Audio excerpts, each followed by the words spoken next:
if anyone is joining us, we will be starting in about 2 to 3 minutes. We're going to give folks a few minutes to trickle in. No, participants are automatically not on video or audio. Nope, you are all good. You are just watching, hanging out, and enjoying what is hopefully a very informative presentation, and then we'll have Q&A at the end, which you can just put in the chat at any time in the chat or in the Q&A section.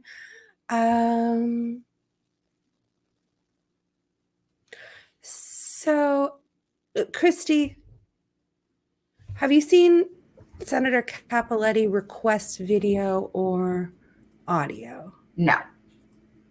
I can invite. Oh, no, it says invite to video call. I don't think that's the same thing. Okay. No. So it's saying that Senator Cappelletti is present. So if that is the case, if she can hit the blue square on the top right corner that says request audio and video, that will get her in the deck here. I'm going to type it to her as well.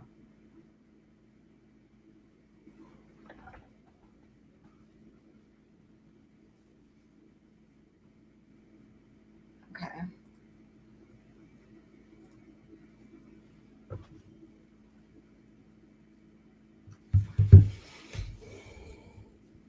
And then for whatever reason, if you have an option of internet browser, using Chrome is the best if you have a choice.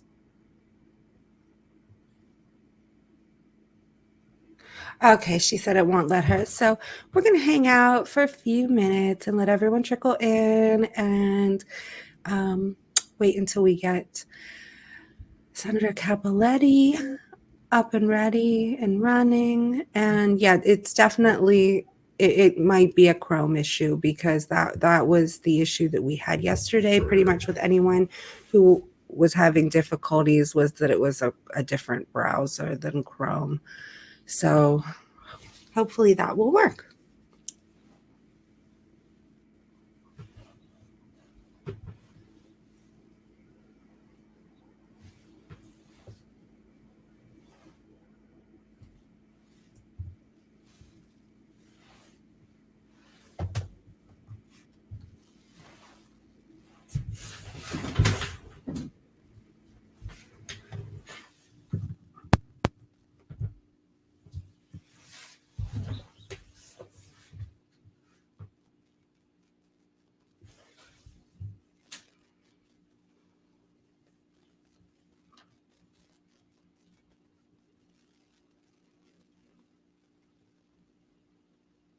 Angela, what time is this session over? It has a very fluid end time. It's over when it's over because it runs over into the Lieutenant Governor's Forum. That's a long time.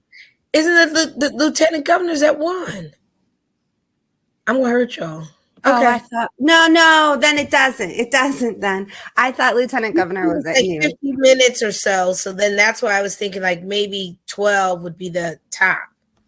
The end time is it has an hour and a half blocked out. Okay.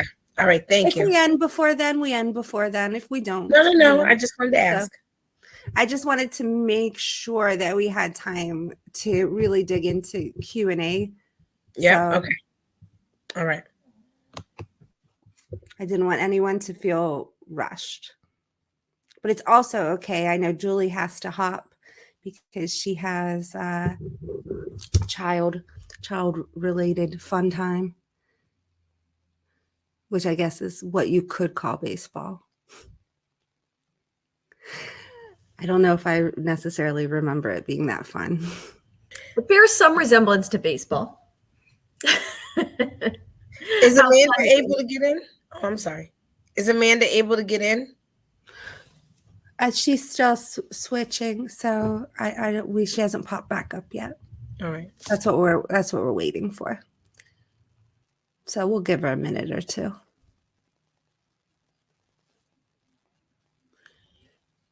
we'll give her a minute or two until maybe. Angela, she just said we can get started without her. She's having some other things go on as well. Okay, that's great. She can hop back in She's got some as soon as she's able. Okay. She's good. All right, we'll put ourselves on mute and we can get started then. All right, sounds good. Oh, here we go. Oh. All right, everyone, welcome.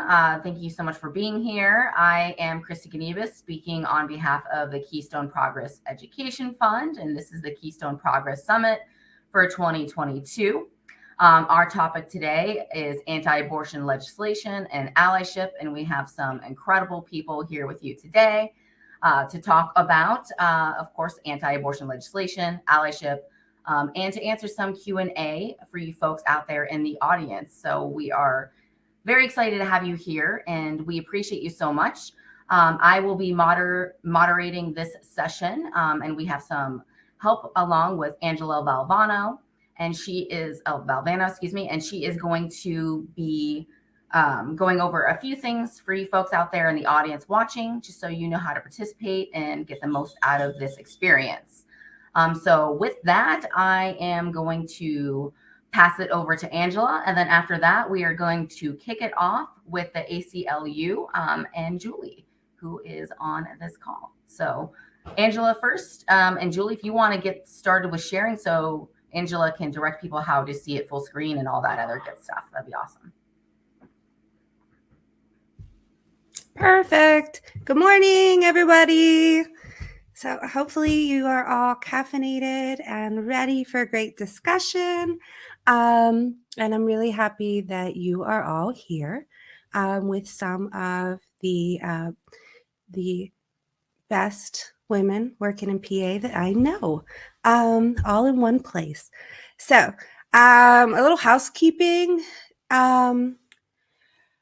If right now, while you are looking at the slide show, if you cannot see the entirety of the screen, if you go to the top right hand corner, right under the button, and you hover there, you should see 3 little dots. Hit those little dots and hit full screen, and you will be able to see not our faces blocking the presentation. So I definitely recommend doing that. And you should have a much better experience. If you're on a phone as a viewer, I don't believe that you need to do this, but on a laptop, hitting that full screen button that you can find in the upper right hand corner is will give you the full screen experience on the presentation. Secondly, we are moderating the chat and have zero tolerance for really any kinds of discriminatory or hateful commentary. You will get tossed out and we won't feel bad at all. So everyone be nice to one another, and we are gonna, have a really great discussion. And if Julie, before you start, if you would like to introduce yourself, and then I'm going to go on mute and you can take it from here. Sounds good. Good morning, everybody. I'm so happy to be here with you this morning. My name is Julie Zabst. My pronouns are she and her, and I am a senior policy advocate with the ACLU of Pennsylvania.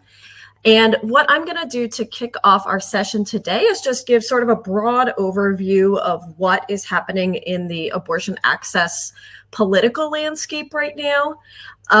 There's a lot going on. It can be kind of confusing if you aren't deep in the weeds on it. So just to give us all of foundation for the discussion, I want to lay that out for you today. And as Angela and Christy said, if you have questions, feel free to drop them in the chat along the way. We'll have a full Q&A at the end, but if you have questions for clarification, I will see them and hopefully be able to respond to them. I will say, although I work at the ACLU, I am a social worker by training, not a lawyer. So if you have in-depth legal questions, I may say, let me get back to you about that, but I will do my best to respond to any questions that you have today. And so Alicia, I'm going to ask you to move to the next slide here. Thank you. So what the heck is happening? This is what I'm going to talk about briefly just to set the stage here.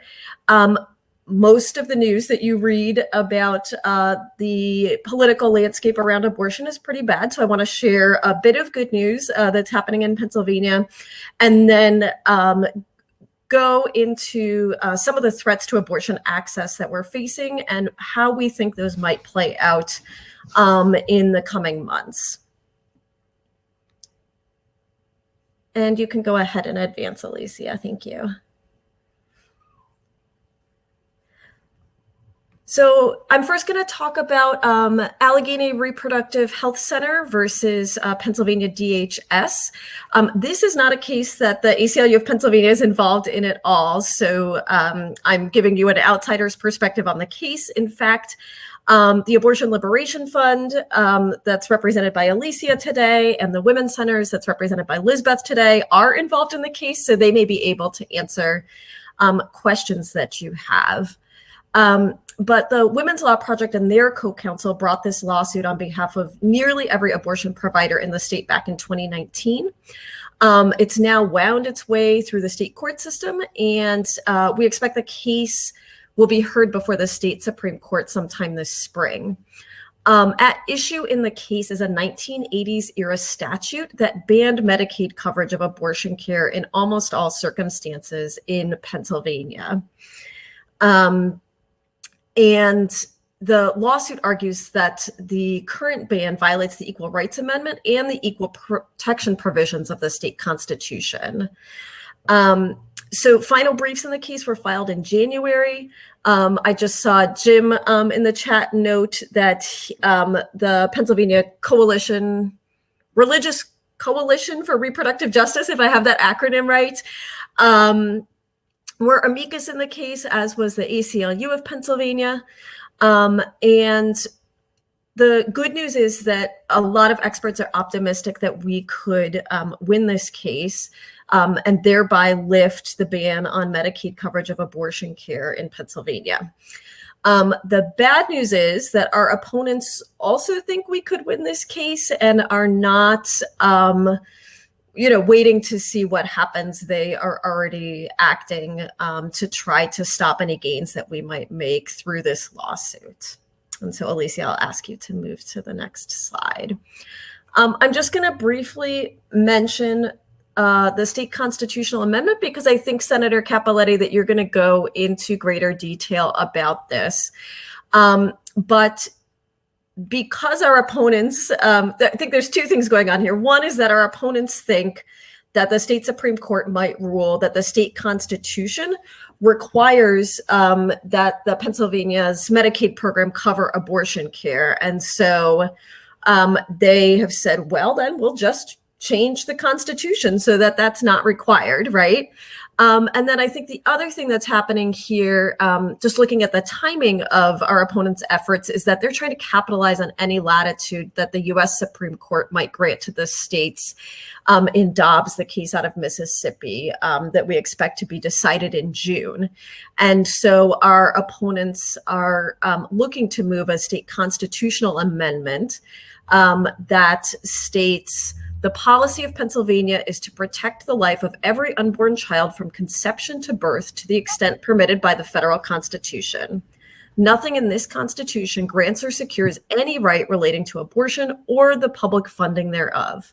Nothing in this Constitution requires taxpayer funding of abortion. So I will leave it at that. And Senator Cappelletti, I expect you have more to share about where we are in the legislative process and what we can expect on that. But just wanted to let folks know that even as we are anticipating a potential win in the Allegheny repro case that would make a huge step forward in terms of abortion access in the state, granting low-income folks who are insured through Medicaid the ability to use their health insurance to pay for this critical health care. We are seeing already backlash against this potential forward movement. And so we'll hear more about that from Senator Cappelletti in a moment. The other big threat that we are staring down across the nation is the Supreme Court case that you've undoubtedly heard about, Dobbs versus Jackson Women's Health Organization. And Jackson Women's Health Organization is the only clinic left in the state of Mississippi. They are represented by the Center for Reproductive Rights in this case, and they are challenging a ban that Mississippi passed that bans abortion after 15 weeks. And we already know that this is bad news, that this case is at the Supreme Court, right? When the Supreme Court granted cert in this case, meaning they said, yes, we'll hear the case, experts kind of went, yikes. A 15-week ban is so clearly unconstitutional under Roe and Casey that the fact that the Supreme Court was willing to consider this case was bad news. And then back in December, there were oral arguments before the U.S. Supreme Court, and the state of Mississippi didn't even try to argue that their ban didn't violate Roe and Casey. Instead, Mississippi argued that Roe and Casey should be overturned. So this is, from the get-go, we know this is bad news for abortion access nationwide. I had the chance to hear from Jennifer Dalvin, who directs the Reproductive Freedom Project at the National ACLU, about what we might expect here. And so I'm going to run you through those scenarios really quickly so that you can see sort of the range of outcomes we might be looking at in this case come June. The best case scenario that we're envisioning is that the Supreme Court upholds Mississippi's 15-week ban and sets a new line at 15 weeks gestation. Then we would see hostile states move to ban abortion at 15 weeks. And like I'm sure Alicia and Lisbeth will be sharing with you in a little bit, these restrictions would fall hardest on our most vulnerable patients, low-income people, young people, people of color, people in rural areas, and people who have difficulty traveling, like, for instance, parents of young children. But unfortunately, it seems like this is our best case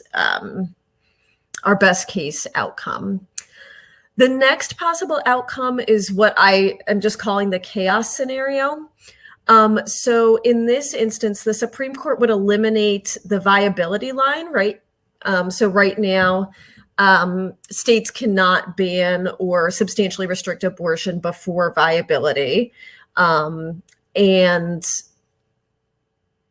they could, in this case, eliminate that as the standard and then adopt some brand new vague standard that none of us know what it means in practice. So the example that I had heard was, as long as patients have a reasonable opportunity to get care, abortion restrictions and bans are constitutional, right? So then the big question is, what the heck is a reasonable opportunity to get care? And we would see states passing all sorts of creative new restrictions and bans. And we would see opponents of abortion and supporters of abortion fighting it out in court over, is this restriction really allowing a reasonable opportunity to care or not? So there would be a lot of litigation across a lot of states and a lot of confusion about what the state of abortion access looks like. We know that patients are already confused when, for instance, a ban is introduced in a state legislature, even if it hasn't moved, if it hasn't passed, a patient might read in the news that a ban is under consideration. And then Elizabeth will tell you, we'll call the clinic and say, is my appointment canceled? I hear that Pennsylvania is moving to ban abortion in these circumstances. And so you can only imagine that in this chaos scenario, everyday folks would be very confused about what their rights were and what their access to care would look like. And then finally, the worst case scenario is the one that you've probably heard the most talk about, which is that the Supreme Court overturns Roe entirely and holds that there is no federal constitutional right to privacy that secures a right to abortion. And this would open the door for states to outright ban abortion unless the state constitution provides protection. So you see how this comes back to what we were discussing about the constitutional amendment a minute ago. We figure that about 20 states would be poised to outlaw abortion right away the minute that Supreme Court decision comes down, and then others would follow. And in this case, currently providers are criminalized for violating this whole raft of abortion restrictions and bans. But in this scenario, states could also criminalize the pregnant person and charge the pregnant person criminally. Terminating a pregnancy could be treated as murder in those states. So it's a pretty terrifying worst case scenario here that we really need to be preparing for, because this could happen as soon as June. So I'm going to take 2 minutes to say a little bit about what this might mean for Pennsylvania, but then I want to pass it on to my co-panelists to talk more in depth. So we don't expect that Pennsylvania could successfully ban abortion immediately post-Dobbs, right? Although we have an anti-choice majority in the state House and in the state Senate, we anticipate that Governor Wolf would veto any efforts to ban abortion on the heels of Dobbs.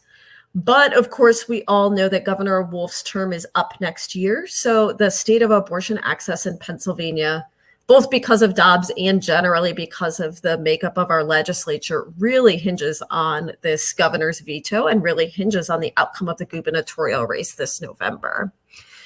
And regardless of what happens in Pennsylvania, and that's what this map shows, we are going to be impacted by what happens in our neighboring states. So Guttmacher Institute, which is a research group that looks at all sorts of reproductive health care issues, did a deep dive into what states might do post-Dobbs and how that might impact neighboring states. And so what this map shows is that many states to the west and south of Pennsylvania would be poised to ban abortion at 15 weeks, if that's what the U.S. Supreme Court allowed.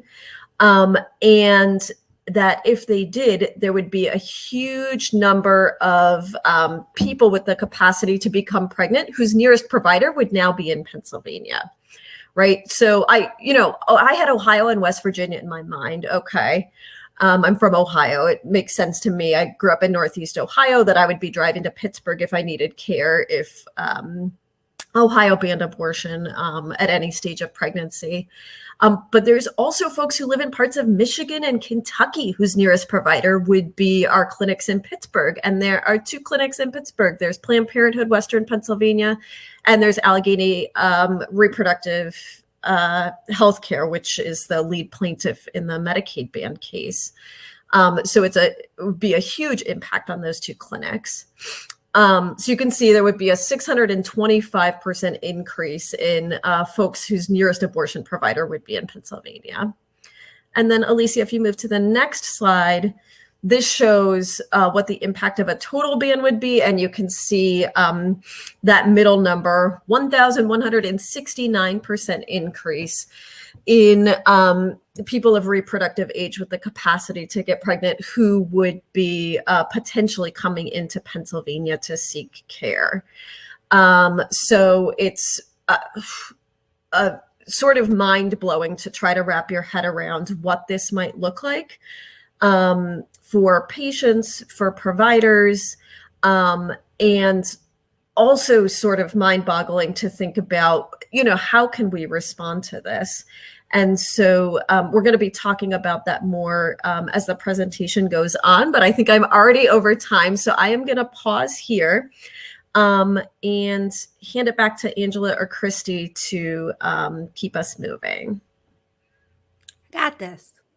Thank you so much, Julie.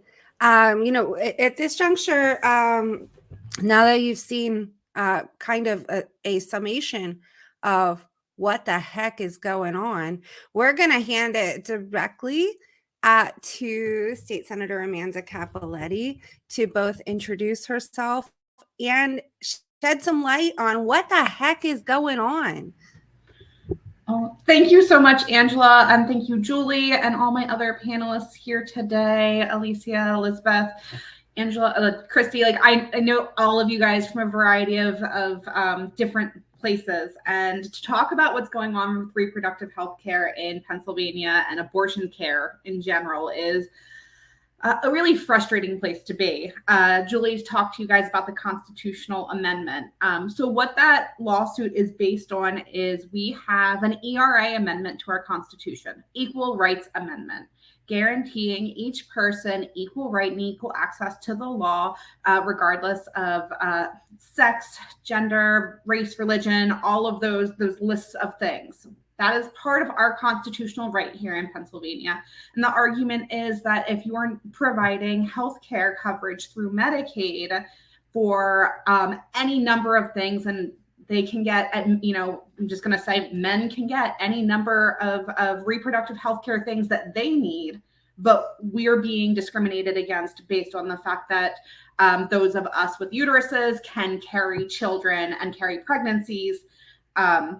That's unconstitutional.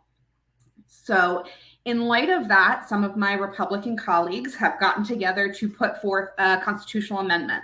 Before I get into that, let's talk about how a constitutional amendment works. The constitutional amendment, what happens is it's a resolution that cannot be vetoed by the governor. It has to pass both the Senate and the House 2 consecutive terms with the exact same language. Once that happens, it ends up on the ballot, whatever ballot they deem to put it on within a very specific period of time after the second passage of that resolution through both chambers. And our best summation is what they're going to do is they're going to pass it this cycle through the House and the Senate, and then they'll push it through really fast in the next new session that starts in January, so that it ends up on our primary 2023 election ballot. And that goes to all of you guys, all of the voters throughout Pennsylvania, to vote yes or no on.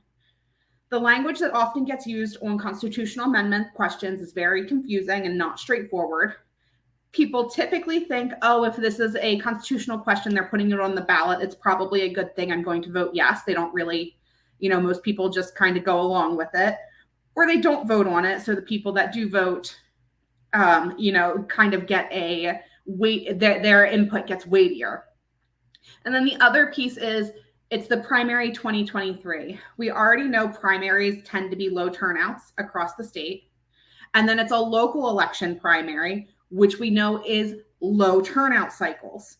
So they're hoping, especially for Democrats, so they're hoping that they're going to put it in to the ballot at a very specific time that would be the highest possible turnout for Republican voters and for anti-choice voters. That is their goal. So what does this resolution do? This constitutional amendment does a lot more than just go after abortion care. It is a really broad and vaguely written amendment. It's meant to say, they say, oh, it's just meant to say that there's no constitutional right to abortion. We shouldn't be using taxpayer dollars to pay for abortion care. Well, number one, most of them have no idea what any of that entails. This is absolutely horrific that they would sit there and say that they're offended by taxpayer money being used for that. Well, because that was actually said to my face during the debate about it in committee, and I'll get a little bit more to that they were offended. Well, I'm personally offended that you think you can tell me and people like me what we can do with our bodies and make decisions for us at any point in our medical care, when there's never a time when we get involved in reproductive health care for cisgender men, right? So, or get involved in really any of their healthcare, not just reproductive healthcare. So That's what we're fighting.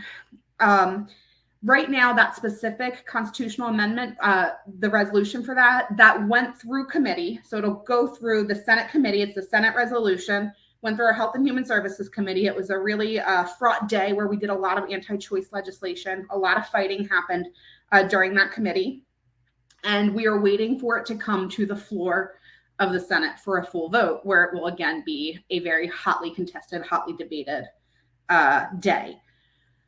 It's not clear exactly when that's going to happen. We imagine it will happen after the primary at some point. If not, probably in the fall. We're hearing people may not want to do it during the budget in June, but they could always change their minds. They could always be misleading. So we have to be prepared at all times to fight this resolution. And so it'll go through us, and unfortunately, they'll have the votes to pass it out of the Senate.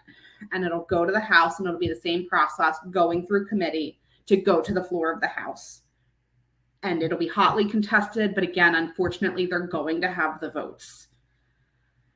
Which goes back to what Julie talked about, how incredibly important it is about this governor's race, but it's also incredibly important that you're out there voting all the way up and down the ballot, because it's not just the governor. We also know U.S. Senate is one there that's important, but for reproductive health care, I need you guys out there voting for your state Senate and House members too, because we have significantly fairer maps this time around, where we could have a General Assembly that looks more like Pennsylvania than it has in a really long time, if ever.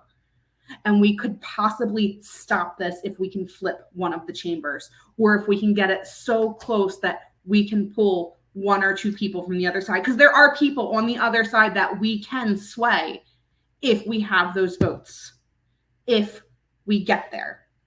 But it's not just about the constitutional amendment, you guys.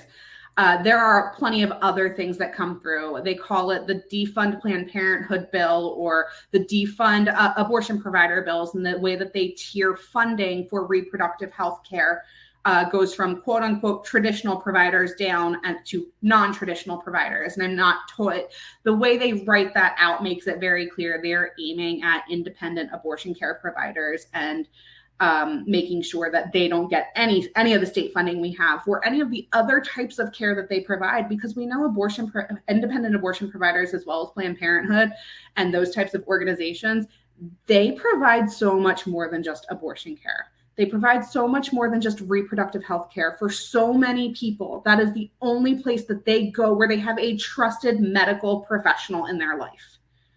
So to take funding away from them would be incredibly detrimental, especially when you start to think about the places that don't have a lot of access to OBGYNs or other types of reproductive health care providers, or even doctors in general. So it's incredibly critical that we ensure that they are prioritized for their funding and that they get what they need to be able to serve their people. We've got bills like that. We have your standard 6-week ban, 15-week ban, things like that. That or 24-week ban, I think, is what not 24-week, 15-week. But yeah, so we have all of those different, like your stereotypical. But the other thing I want to highlight for you is they try to sneak this stuff in anywhere in legislation. It's not just in things that are specifically about reproductive health care. It's not just about restricting the access. We found legislation that would support ambulatory surgical centers in being able to update and get reimbursement for any updated list of Medicare or Medicaid that's approved by the procedures that are approved by them. But they put a date limit on it and marked it. The original bill was really good. It's to be able to allow those types of providers the opportunity or the chance to just update the things that they can provide in their facilities to match what goes on with the Centers for Medicare and Medicaid is actually a really good thing. But they put a date on it to say anything that's on the list up until at the point of this date. And it was something in 2022. Well, if you think about that, what they're really trying to say is we can expand it to cover the stuff now, but if, Congress and the Senate continues to trend Democratic, then, abortion care might be added to that list. And we don't want these providers to be able to get Medicaid reimbursement for, federal reimbursement for abortion care. So if we put that date on it and they approve that in 2024, well, our centers can't apply for that here. So I led a charge in the Senate and actually spoke with the lobbyist for those facilities to talk to them about that, to vote no on that bill with that amendment, because that was aimed at abortion care.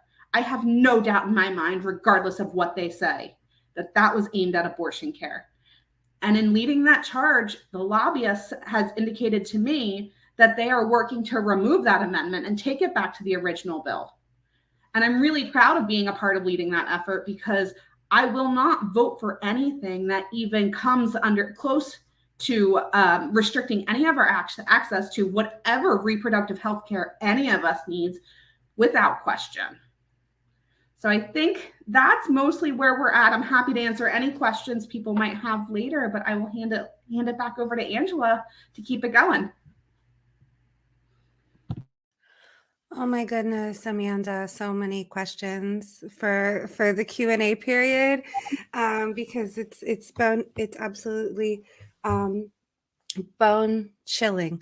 So Lisbeth, I think that you were up next. If you would like to introduce yourself, talk about your role, and then move into your presentation.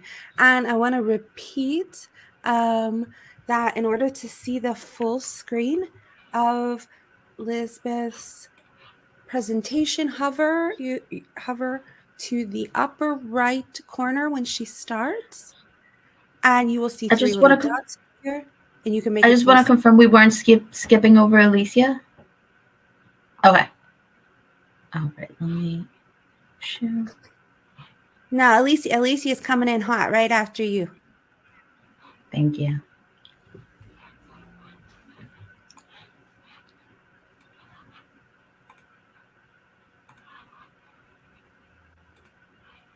All right.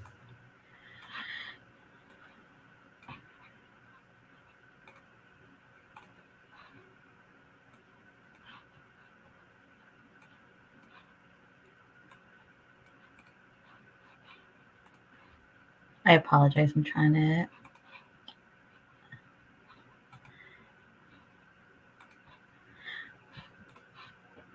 All right. Thank you so much for having me to Keystone Progress. And also, I'm so happy to be here with all of you and always working alongside of you. So I can definitely get us started. My name is Lisbeth Rodriguez. I'm the Community Engagement Coordinator at the Philadelphia and Delaware County Women's Centers. I am also a bilingual advocate, phone advocate at our advocacy center. And I also do front desk for our Delaware County Women's Centers office, where we provide abortion by pills. And a little bit about the Women's Centers. The Women's Centers is a group of independent abortion providers specializing in first and second trimester abortion care provision. We have 5 centers in 4 states. All but one are roughly as old as Roe. And we also operate an advocacy center that fields calls, schedules appointments, and helps facilitate logistical and financial support for our patients. We serve about 6,000 to 8,000 patients annually, offering at home and in clinic care to the state limit, which is 23 weeks and 6 days gestation. And this is what you're looking at is a little bit of our virtual immersion that from our Philadelphia Women's Centers that we provide.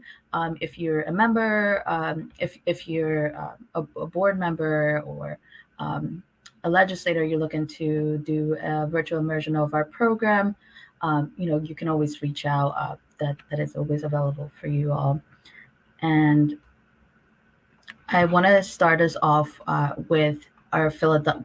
We're here to talk about Pennsylvania, and specifically today, our Philadelphia Women's Centers and Delaware County Women's Centers. And what you're looking at here is a step-by-step process that a patient goes through to receive the care they need in Pennsylvania.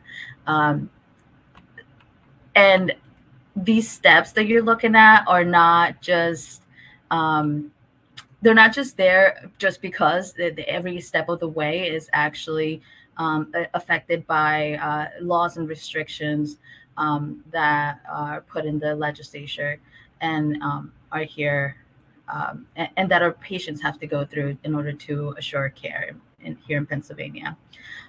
So many people may not know this, but a lot of the bans and restrictions that we are seeing all over the country were actually thought out here in Pennsylvania. Barriers and regulations specific to Pennsylvania, such as the Pennsylvania Abortion Control Act, that include forced parental involvement, mandatory 24-hour waiting periods, and other barriers that claim patient safety, when in reality, we know that these restrictions only create barriers in accessing care and just further stigmatize abortion. It is absolutely critical that we have the right to abortion, but as we've seen, the legal right does not guarantee the real access to it. Despite Roe, which establishes the right to abortion, politicians have been able to put barriers and laws in the way that treat people differently based on who they are and where they live. And as Julie mentioned, this does affect marginalized communities, young people working to make ends meet, Black and people of color. These laws make it twice as hard to make it past these barriers to legal abortion. And some of these steps that you see here, we have. So a patient calls into the advocacy center to schedule an appointment. They have to complete the Pennsylvania Abortion Control Act mandatory 24-hour waiting period after receiving information regarding abortion risks and options. And that information is completely biased, and it is just to deter folks from accessing abortion care. I did put out here outside facility and security because that's also a barrier in abortion care. Clinic harassment and violence is rooted in white supremacy perpetuated by the anti-abortion legislation that constantly distributes false information and a false narrative on abortion. I also, so we have check-in and paperwork, of course, but I also have here lobby and waiting, just because we are a high volume, we are a center that sees high volume, a high percentage of a high volume of patients. So these TRAP regulations have caused clinic closures, not all over the country, but all over Pennsylvania as well. And therefore, folks are having to travel outside of their communities to access care with us. So we are high volume, and folks have to wait, and that definitely just makes the day longer for folks having to share the same space and receive the care they need when they could be accessing this care right in their own towns, in their own communities, by their own communities. We of course have Sono and Lab, which this it's a state mandatory. The protein tests, making it impossible for a true telehealth appointment.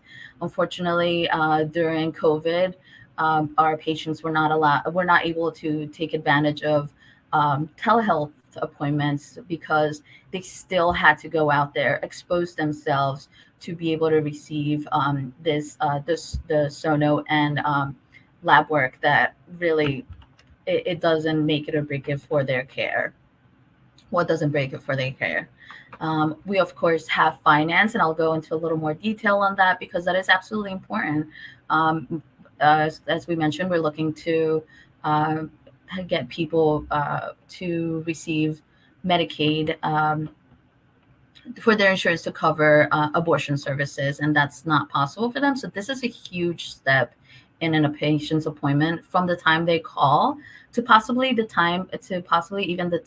they get to their appointment, and could still potentially find themselves short funds. And of course, we have our clinics. You can receive the in-clinic procedure or the medication abortion. And lastly, recovery with our amazing healthcare workers that have been working day in and day out throughout this pandemic, and despite ongoing harassment outside of our clinics.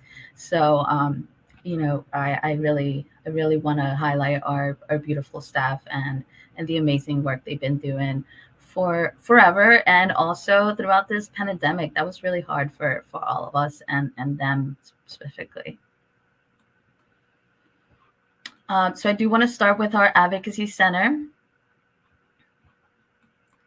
And it's just a little video of what that of us when we receive a phone call. So our advocacy center is open 7 days a week. As I mentioned, we are high volume, so being open 7 days a week to assure we are giving all of our patients the attention that they need when they're scheduling is absolutely important for us. And with this 10 to 20 minute phone call, advocates are able to collect demographic information, insurance information, allow the AC to determine if a patient can use insurance or if a patient requires financial counseling. Advocates are trained to identify any barriers such as financial, transportation, or if they are the victims of sexual assault and provide the available resources.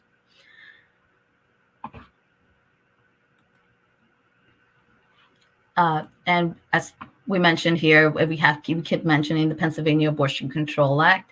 It says it on the name, control. It is only about control. So the Pennsylvania Abortion Control Act, patients receive that state mandatory counseling that I mentioned, and it really is completely biased information. And if a patient was to miss their either phone call or cannot make it to the clinic to see the video, it can completely mess up their whole appointment, childcare, transportation, and then having to arrange that, delaying care even further. So that is a giant barrier for our patients. And minors also do require this to receive this information with their parent or legal guardian as well. We also have reporting requirements where we must give patients their LMP, and we also require raise and documentation of all of this. And as I mentioned, Medicaid does not cover the cost of abortion services unless it was to the patient's, unless there was a threat to the patient's life or conception by rape or incest. This is absolutely such a barrier. Folks who are the victims of sexual assault, most of the time they don't want to talk about it. They think they have to go put a report in. So a lot of times folks don't even utilize that this specific their Medicaid because it is already a hard situation they're in, and then to have to go through what we call the MA3 process, that's already such a barrier for them, and we help them along the way to assure that they're receiving they're clear about the paperwork and clear about that this information has to go to their insurance for approval, and having to make them wait to receive the care for approval it's absolutely not an option for some folks, and that's absolutely understandable. Additionally,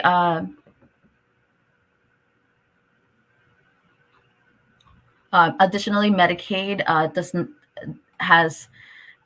does not usually Medicaid they provide a transportation to and from their appointment, and what we have received from the feedback we received from our patients is that they are being told no, even though they have the right to Medicaid.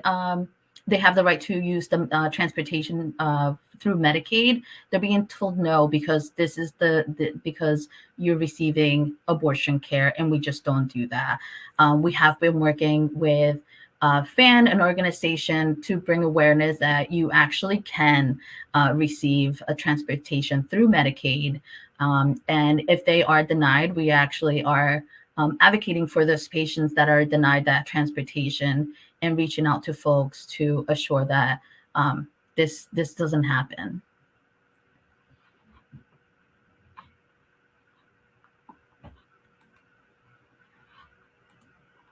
And a little bit about our finance. I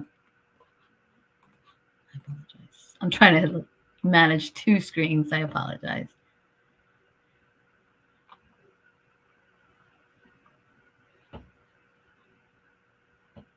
So most of the time, private insurances do not cover the cost of abortion, even if they, or if they do, they usually have to meet a giant deductible that is absolutely heartbreaking for folks who have to hear this deductible that they have to pay. A lot of the times, that deductible is even higher than the out-of-pocket cost, and sometimes that's hard for patients to understand because they're like, I'm paying monthly. I have, I want to use my insurance.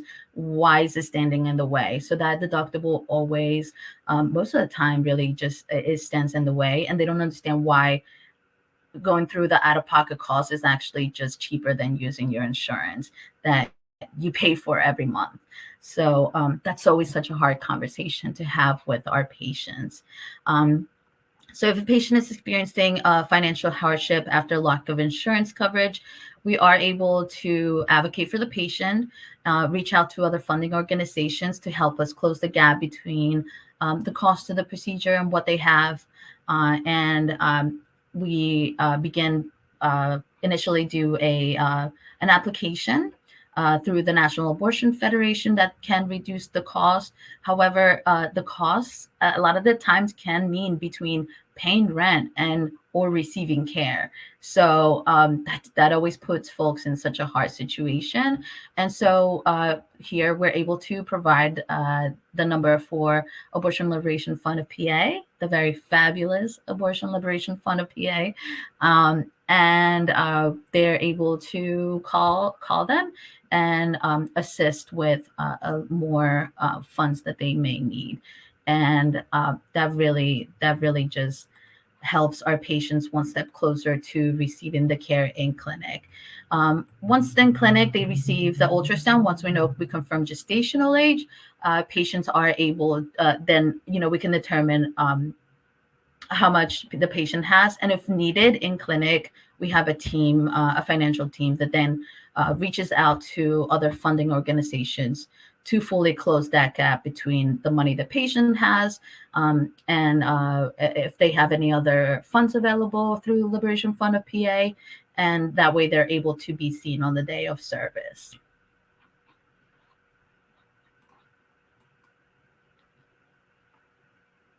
And lastly, stigma. The stigma that these bans and restrictions bring into our community are commonly named as an obstacle. I want to challenge you today to bust stigma by talking about abortion with your friends, your family, communities, and the media. As Julie mentioned earlier, when these restrictions and bills come out, it creates so much confusion for folks.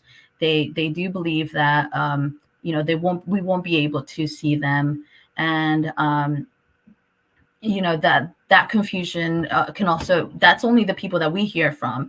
There's folks that may say, we're not going to receive, there's this bill out there, I'm not going to make an appointment, abortion's restricted, and that's always a barrier. So I highly advise you and suggest and challenge you to truly talk to folks about what you heard today and how important the veto pen is for Pennsylvania right now, and how important it is to go out and vote for a candidate that is it's pledging to veto any anti-abortion legislation in the future. I know I spoke to Josh Shapiro, and that was a good conversation. And I highly recommend you to take a look and see who's going to be able to do this for Pennsylvania, because it is very important. Other things other than talking about abortion, you can also donate for sure. Donate to Abortion Liberation Fund of PA. If you're not from the area, look for your local abortion fund. They are always in need. You can join our mailing list. Engage with us on social media and engage with what we're doing to bring awareness, what we're doing to let people know that we're still here. We're still here. We're still open. And always, you can always volunteer to be a clinic escort. They are so fabulous. Throughout the pandemic, they have been out there as well, making sure our patients are safe when the anti-abortion extremists are outside without masks, coughing on people, yelling. And clinic escorts are truly angels, and they really are amazing. And but if you can't do that, look into your local Planned Parenthood, your local independent abortion provider, and see what they're suggesting. A little something you can also do is show an abortion provider a little bit of appreciation. And what we do is you can go to this, and I can provide the links afterwards. Go to this link and just a message of kindness, a message of love, and we'll be sure to relay the message to Pennsylvania abortion providers. And also our providers in Connecticut, Georgia, and New Jersey. We have also launched our Story Share initiative.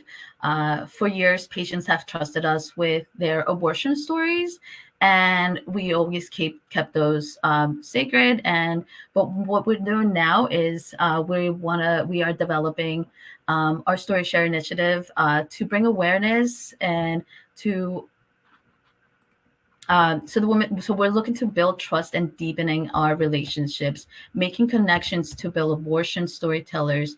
And this will help bring awareness to community members, elected officials, to really understand the complexity of pregnancy decision and the impacts of protecting and expanding abortion care.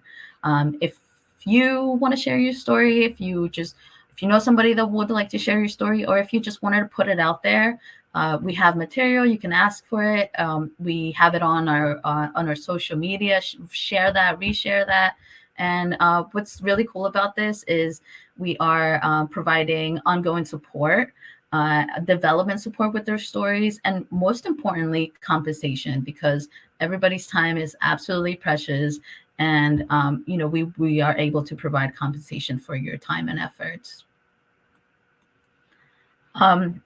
As Julie also mentioned, the Allegheny Reproductive Health Center versus Pennsylvania DHS. So join us in the fight. We're making abortion affordable, accessible, and supported for everyone who needs it. Since 1985, our communities have been denied abortion coverage, and it's way past time to restore this coverage.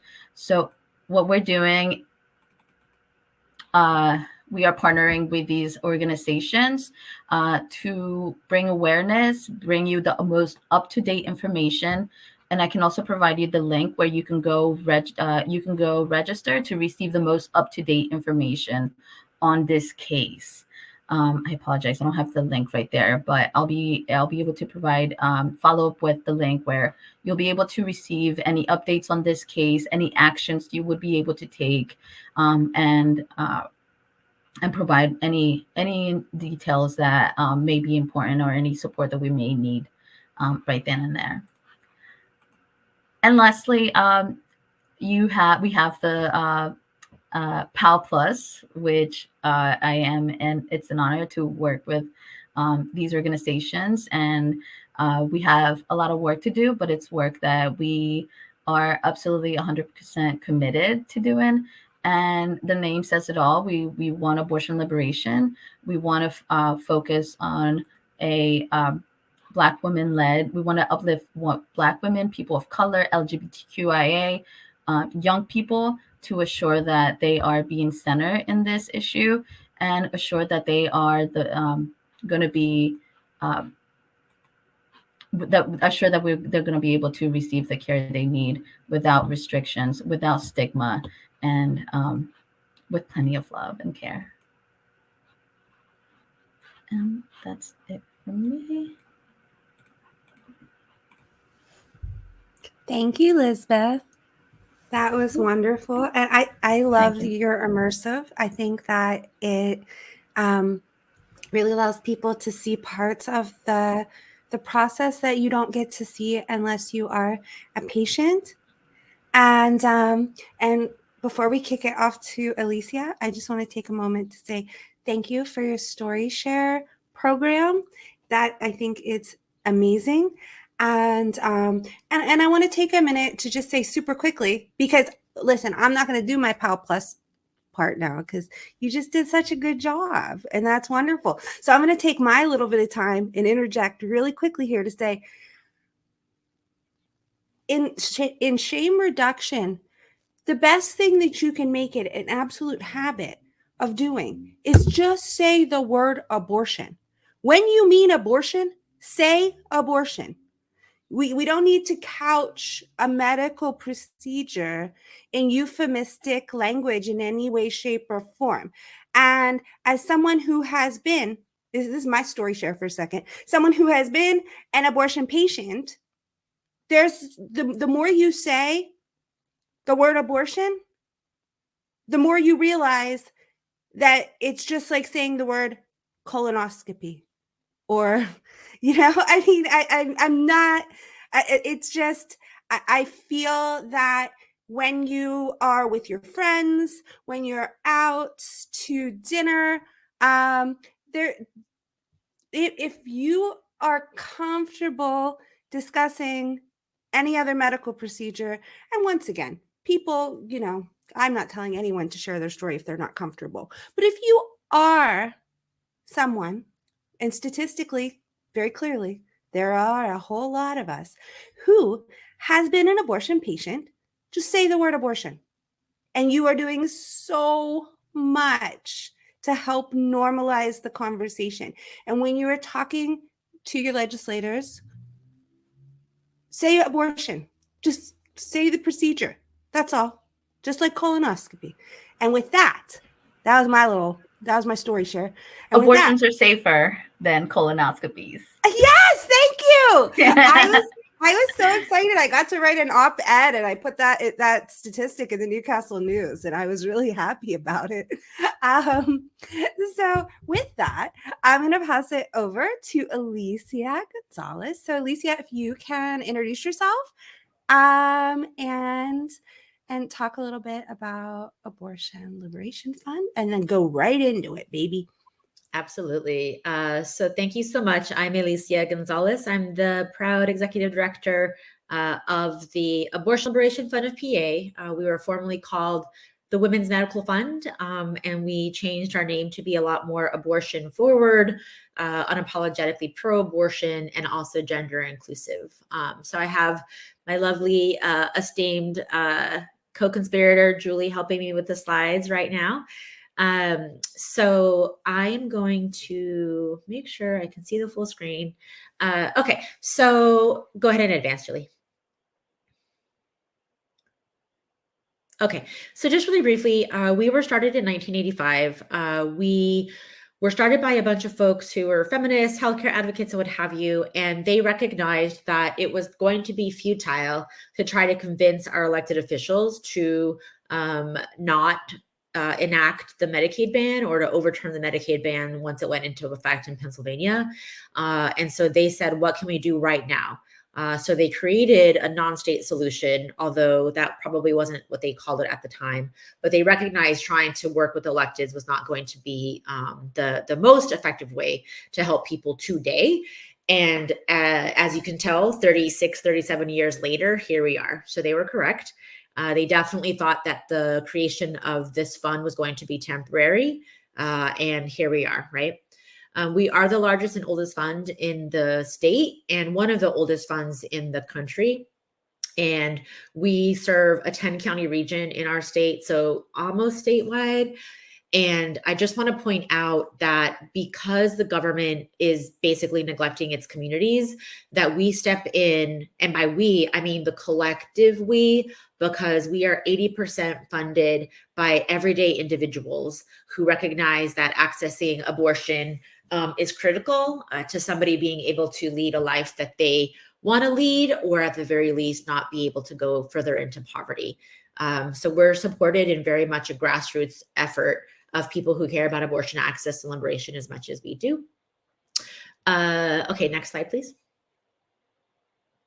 So I won't go into great detail, but just as an overview of how we currently operate, because there's funds across the country and each fund operates uniquely. And so I would definitely encourage folks to talk with everybody that you know, friends, family, what have you, and find out who is their local abortion fund, get to know them and support them.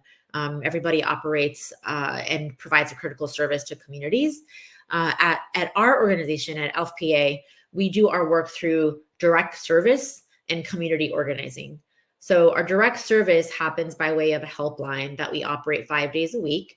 And Lisbeth said this earlier, that when somebody makes an appointment for the abortion and they find out how much it's going to cost, and they're unable to afford the cost of the abortion, which is often, then they call us. And so we're able to help them out with, on average, about $250. It varies, though. I think it's down a little bit now, but at the height of the pandemic, it was $250 per person. We also do community organizing. And what that means for us is that we are working in partnership with people who are working with elected officials, but that we don't want to spend our entire energy on that, because what that means is that it's going to then compromise our ability to work with community. And so we're really doubling down on making sure that our communities are taken care of. So that is going to happen through connecting folks with one another, helping to destigmatize abortion, and eventually, ideally, create an abortion doula care collective to help people before, during, and after their abortion access the care that they need. We're a fairly small staff. There's 8 of us currently who work full time, but we get a lot of stuff done. Okay, next slide. So I don't know who's in the chat, but I just wanted to see if how familiar folks are with the way that abortion bans are affecting people in everyday life. Because this isn't just numbers, right? This isn't percentages, but this is actual human beings who are impacted by these abortion bans. So just drop it in the chat. What percentage of people that you think are calling us are experiencing poverty right now? And I don't think I can see the chat, Angela, because of my screen.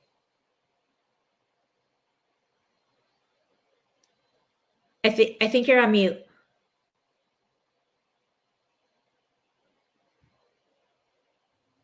Oh, for Pete's sake, what a baby. 2 years into this and I'm on mute. Okay, we have someone says, Holiday says 80%. Amanda says 75% or more. Christy says almost all. Christy is correct. We have 100% of our people calling the helpline are living in poverty. The average annual salary of somebody calling our helpline is just about $8,200 per year. So it's folks who are just really struggling to get by, are incredibly resourceful, and having to pay $200 to $500 out of pocket is unimaginable and inhumane. Next question, what percentage of the people calling us identify as Black or Latinx?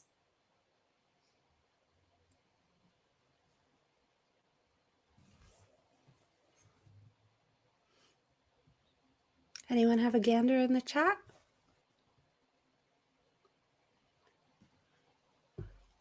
Holiday says almost all. Christy says 75%. Amanda says 50%. Jenna says 60%. So kind of close. About 84% of the people calling us are Black or Latino identified. And I point that out to show that these laws are on purpose designed to hit people who are living at the intersection of systemic oppression in our society. So Black people, Latinx people, Indigenous people who are experiencing poverty. And that is on purpose. That's not just, a coincidence that that number is as high as it is. Last question, what percentage of people calling us are already parenting?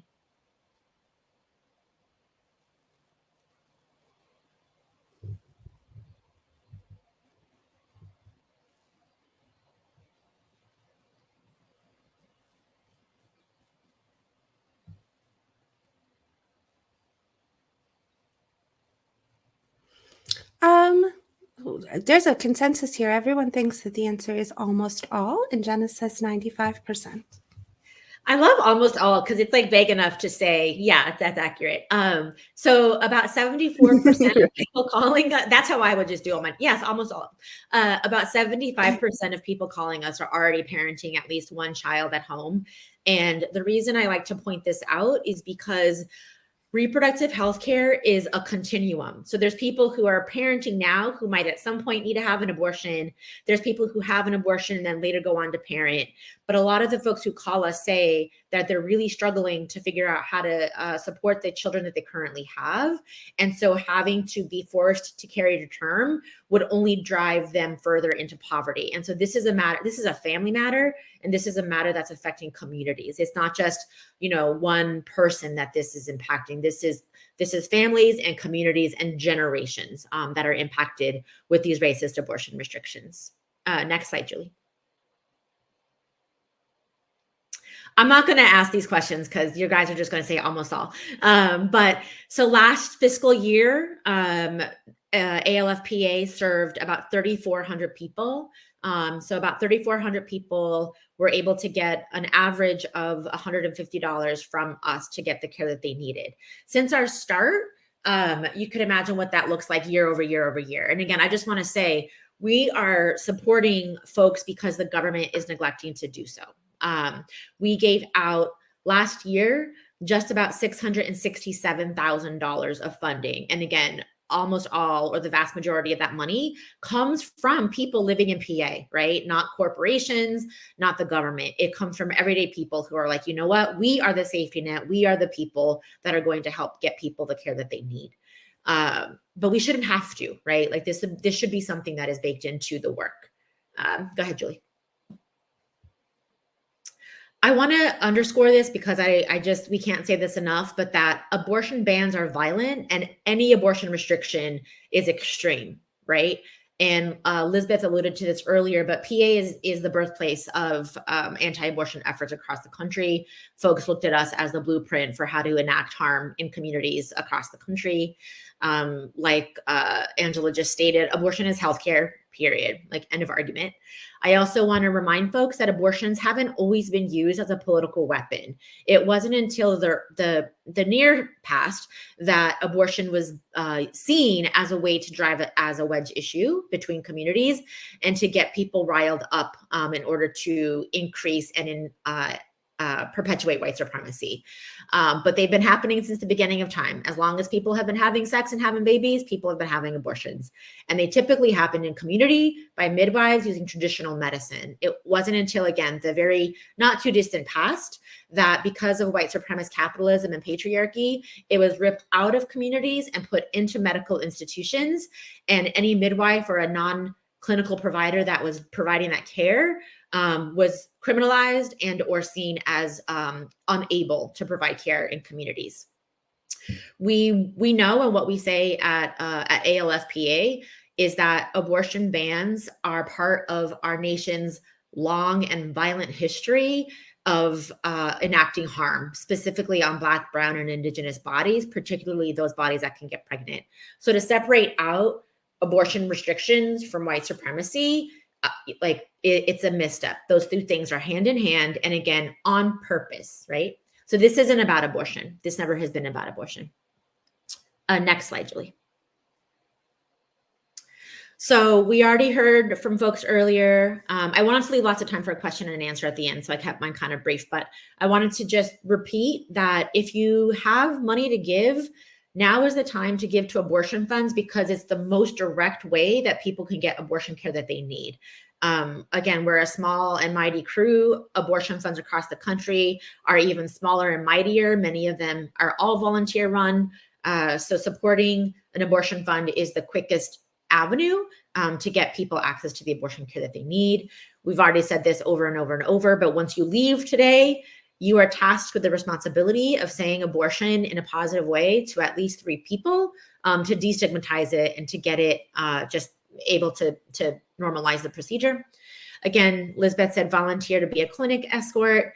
What I say, even though the name of the presentation is allyship, but that there is really no such thing as an ally, that we need accomplices. We need people who are willing to risk their reputations, their friendships, and other things in order to put it on the line for our collective liberation. We all have a stake in dismantling white supremacy, which is why the last thing that you can do is do your work.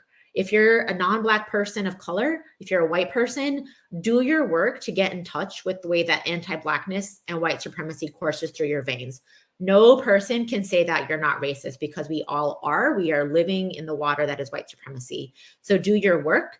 And one of the books and resources that I like is Me and White Supremacy. So it'll take you on a journey of that. But do your work, because without dismantling white supremacy, abortion restrictions will remain rampant forever. So I think that is it. Is that it, Julie, for the slides?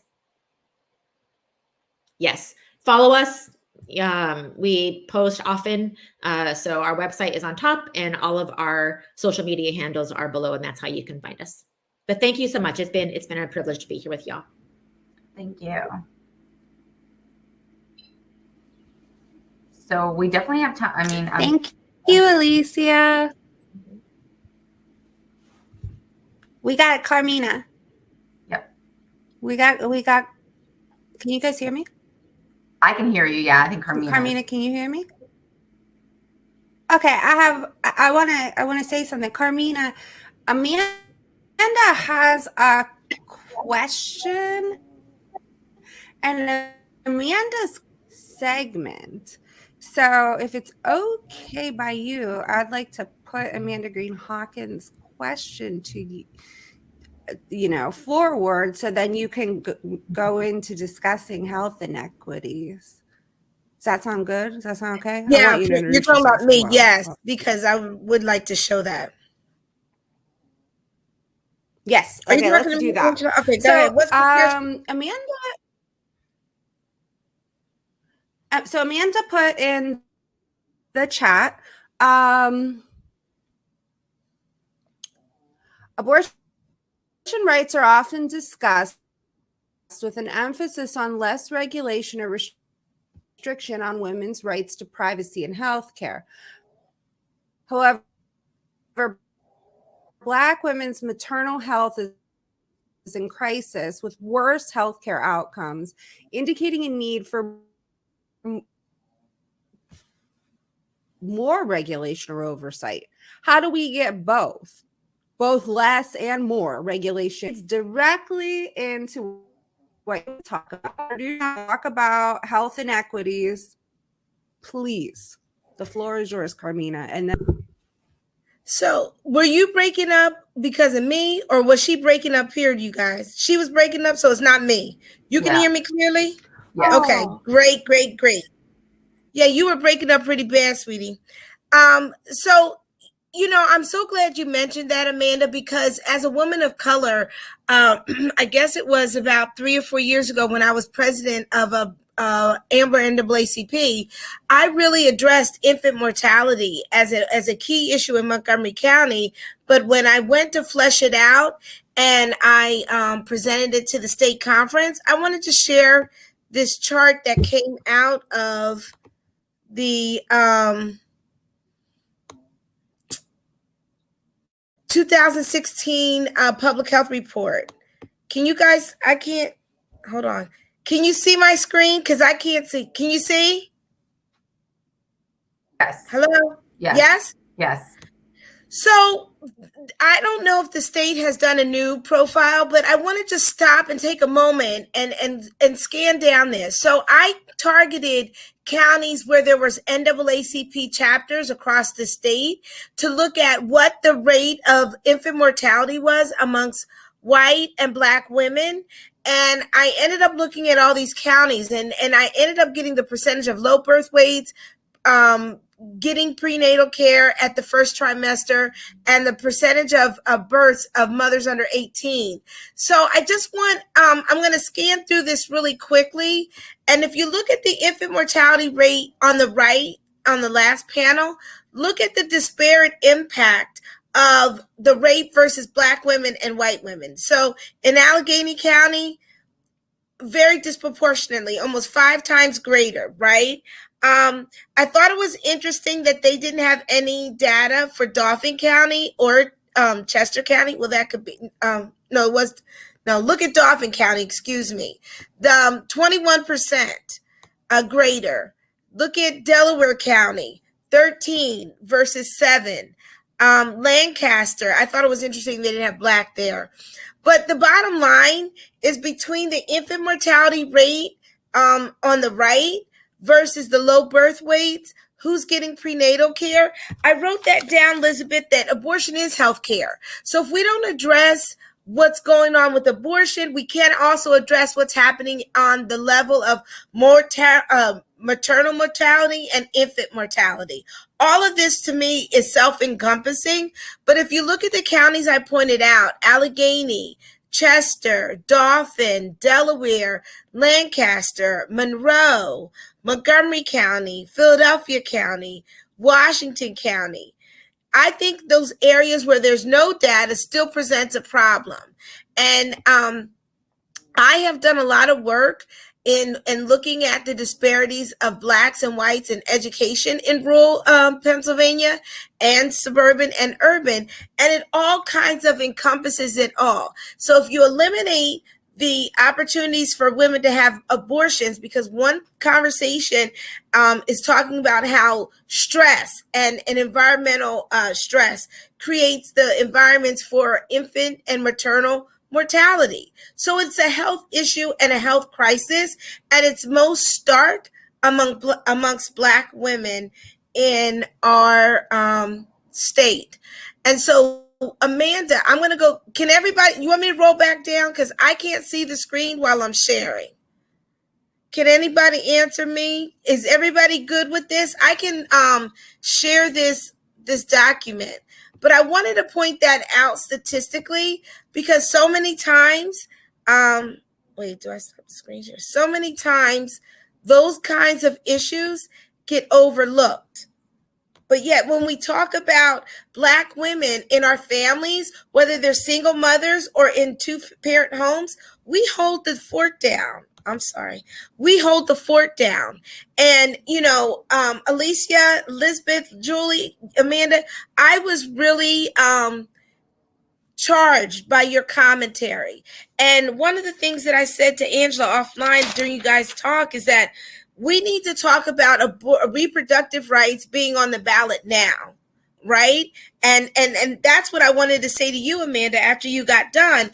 We need to look at those House seats where there's opportunities to make gains and still address some of the Senate stuff.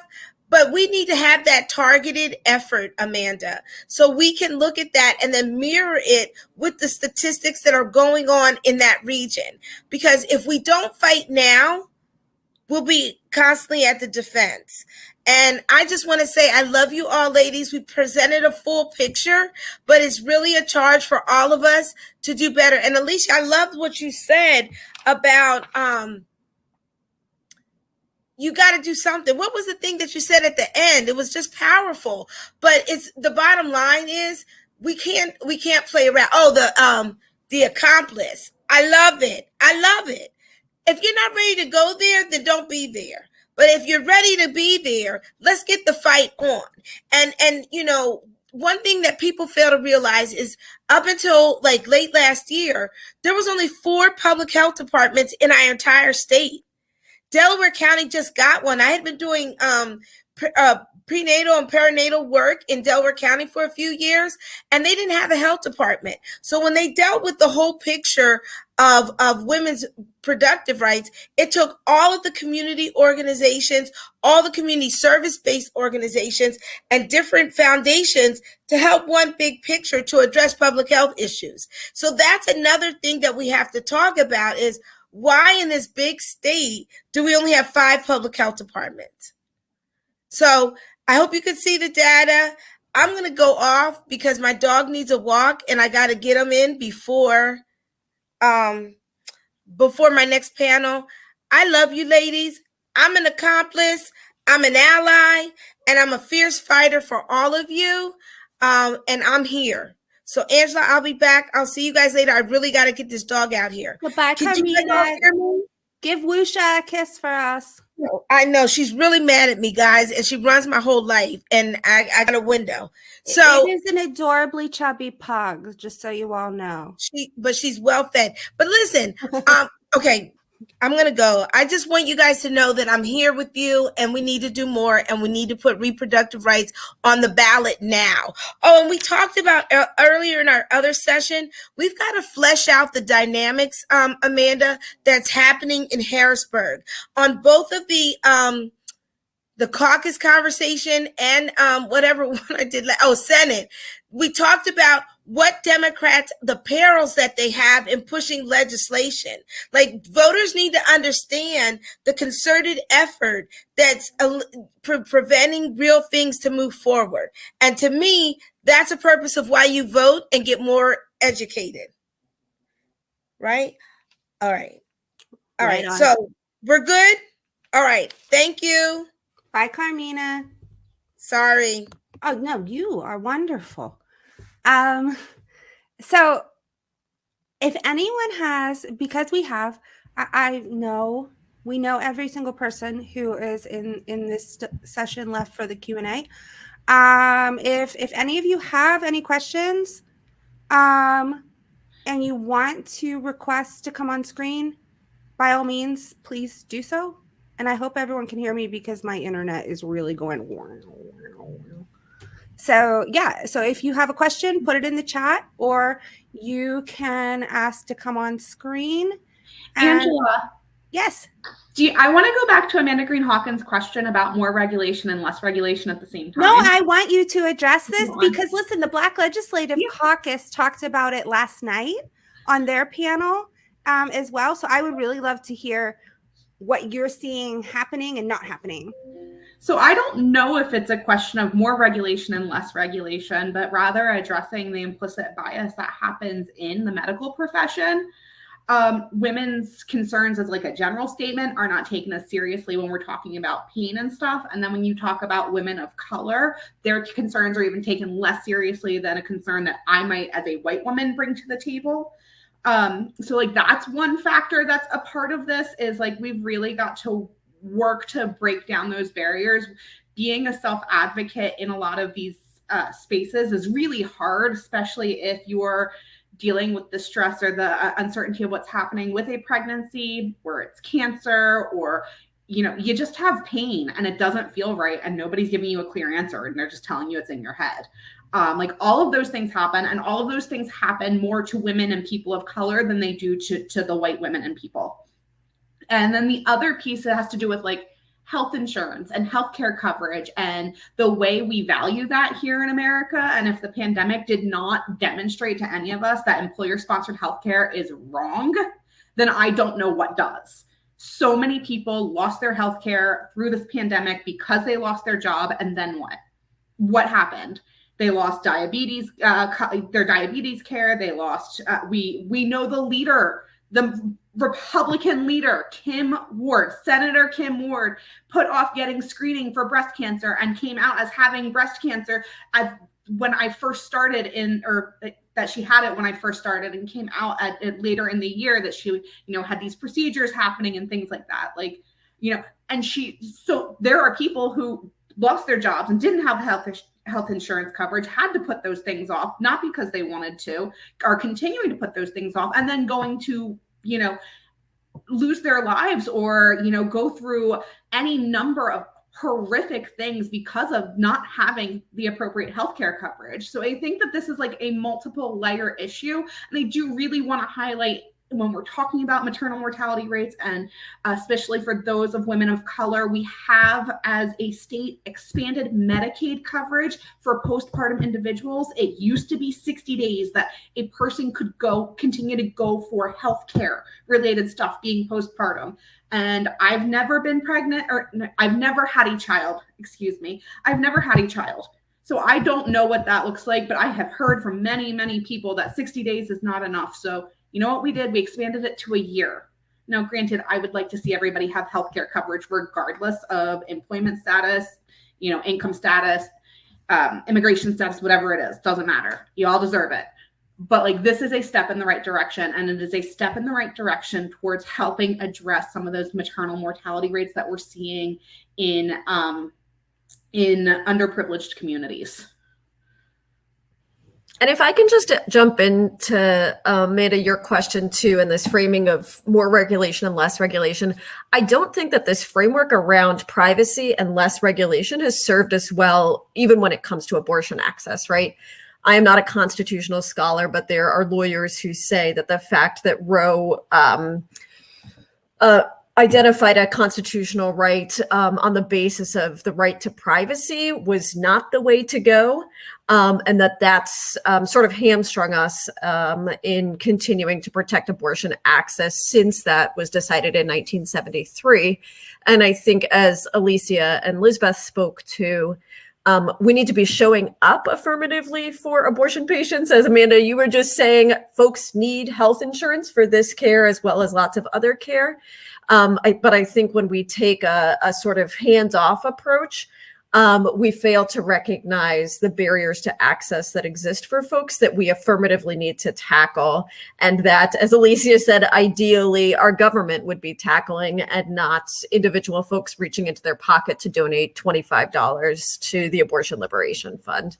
So in some ways, I would like to step away from that framework of less regulation, in progressive circles at least, and begin to talk about how that has not been helpful for us. I will say, at the ACLU of Pennsylvania, we have libertarian members for whom that framework around less regulation and government getting out of personal healthcare decisions is a useful one for moving them along, but I don't think in general it's how we should be leading the conversation. I don't think it's grounded in the values that we want to bring to healthcare access for all. I think bringing up that scaffolding is really important, Julie, and I'm glad you did it. Sorry, Elizabeth, go ahead. No, okay. I just wanted to point out to Carmina's point of the lack of prenatal care in Black and Brown communities. And that's also because the lack of insurance puts people in the way, people encounter anti-abortion centers, or formerly known as crisis pregnancy centers. And their whole vision is to just stop abortion.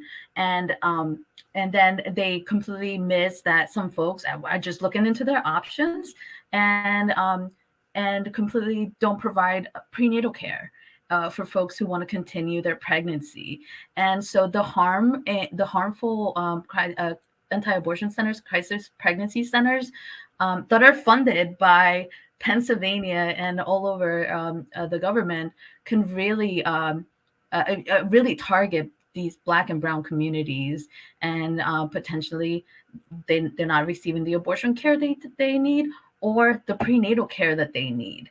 And they're not helping folks, and they're fully funded by the government.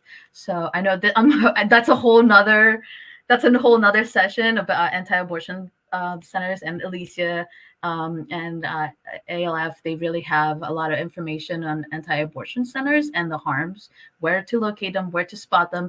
They're not abortion centers, and they're also not centers that you would be able to continue pregnancy care with.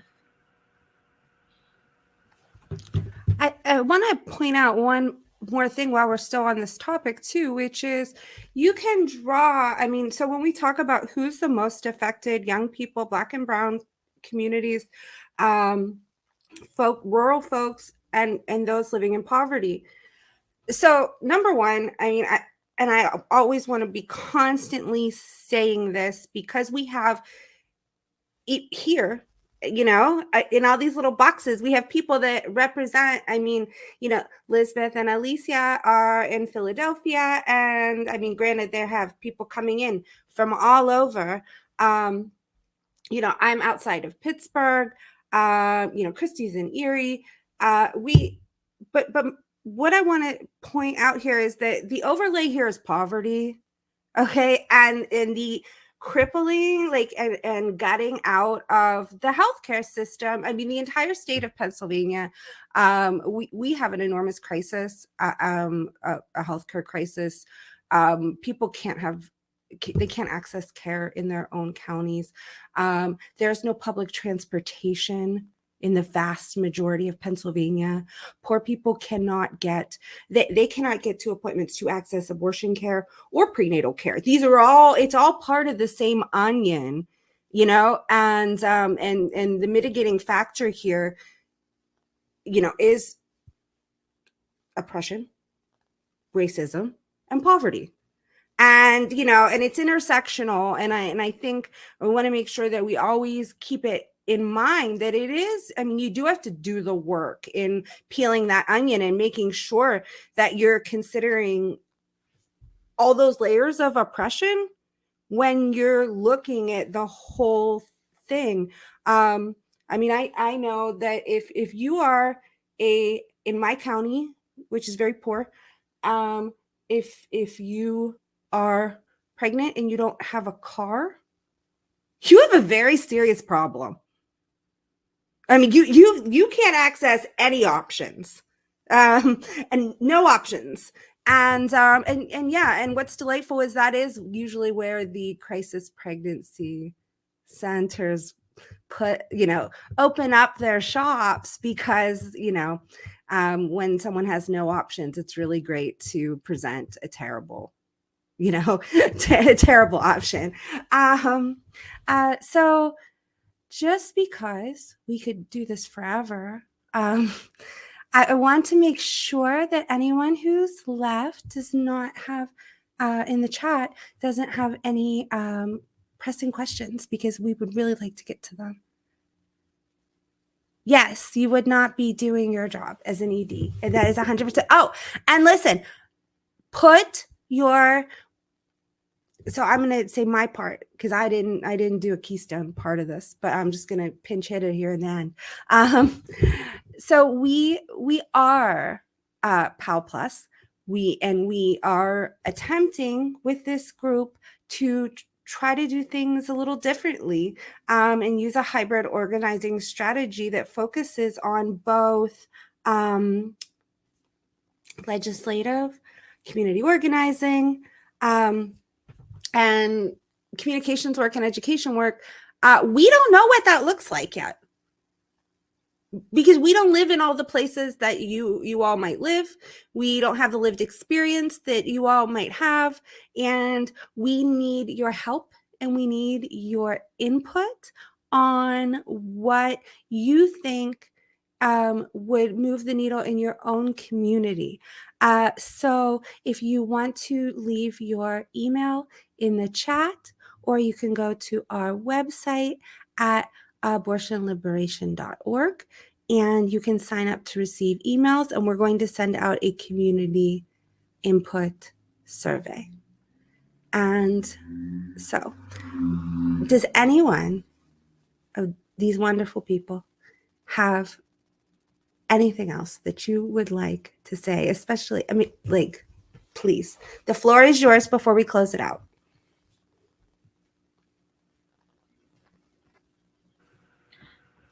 The last thing I do want to just say is the independent abortion providers are here for your care. We don't only provide, as Senator Cappelletti mentioned, it's not just abortion services we provide.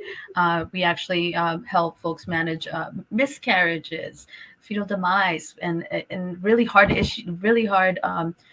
fetal anomalies that folks may be experiencing. And due to lack of care, insurance coverage, they're seeing us, and we are here to provide care with dignity and respect, and our staff is absolutely on board on that. And we want to thank you as providers and direct patient care. Thank you so much.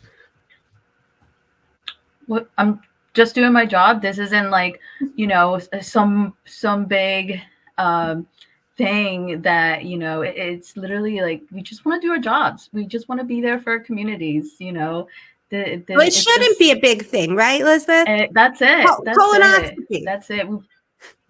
That's it. Safer than a colonoscopy.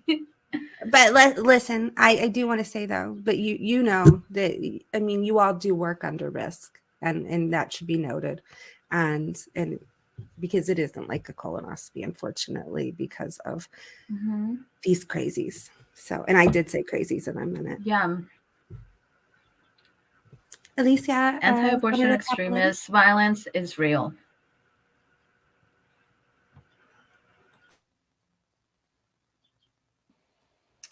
No, I feel pretty good with everything I said. Just that, everybody does have a role to play. And so even though it feels really daunting, and ginormous and hopeless, that there is, and there has to be small and big steps that we take every single day, because they want us to feel defeated.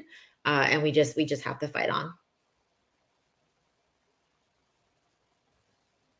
Senator Cappelletti, I think that you hit on something that, because this is recorded and I'm hoping people will rewatch it, I want to scream it. We have a path. We have a path to taking the House that will stop this. We have a path if every single person does their part. And only if every person does their part, right? That means get out there, knock doors, vote, talk to everybody. Talk to everyone about how important this election is. Whoop, whoop. And I think that's a good end point. Good job, team. Thank you all. Thank you. Again. Bye. Thank you for your time, Amanda. Thank you.